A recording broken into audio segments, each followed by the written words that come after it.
இன்று அவருடைய சத்தம். எழுதியவர் சகோதரர் சகரியா பூனன் அவர்கள். நாள் ஆகஸ்ட் 28.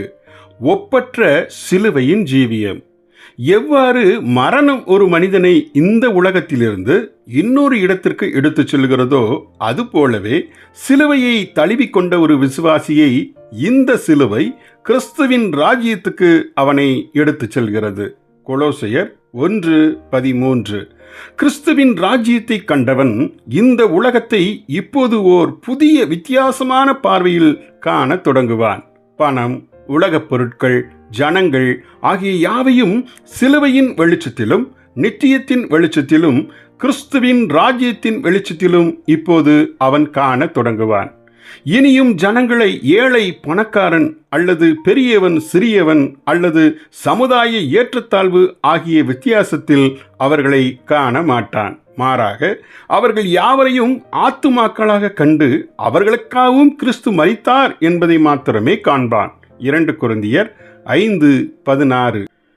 இத்தகைய மனிதனுக்கு பணமும் உலகப் பொருட்களும் முன்பிருந்த கவர்ச்சியின்படி இனியும் அவனுக்கு இருப்பது இல்லை. நித்தியத்தின் பிரகாசமே அவனை இப்போது ஆட்கொண்டிருக்கும். இந்த உலகமும் அதில் உள்ளவைகளும் ஏற்கனவே தேவனால் ஆக்கணிக்குள்ளாக்கப்பட்டது என்பதையும் அவை அனைத்தும் ஒரு நாள் கடந்து போய்விடும் என்பதையும் அவன் நன்கு அறிந்திருப்பான். ஆகவே அவன் இப்போது ஜீவிப்பது எல்லாம் தேவனுடைய சித்தம் மாத்திரமே செய்து பரலோகத்தில் பொக்கிஷங்களை சேர்த்து வைப்பதற்காகவே தான் ஜீவிக்கிறோம் என்பதையும் அவன் அறிந்திருப்பான்.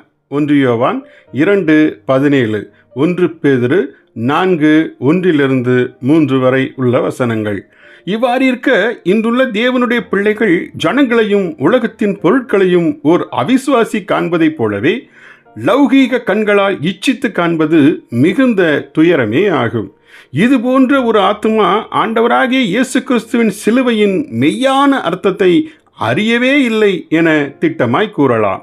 உங்கள் நிலையை இப்போது பரீட்சித்து பார்க்க உங்களுக்கு விருப்பம் உண்டா? ஜெபிப்போமா. அன்பின் தகப்பனே, எங்களை நித்திய மேன்மைக்குள் நடத்தும்படி நீர் காண்பித்த சிலுவையின் வழி சென்றிட இவ்வுலகத்தை உம்மை போல் துச்சமாய் கண்டிட கிருபை தாரும். ஆமேன்.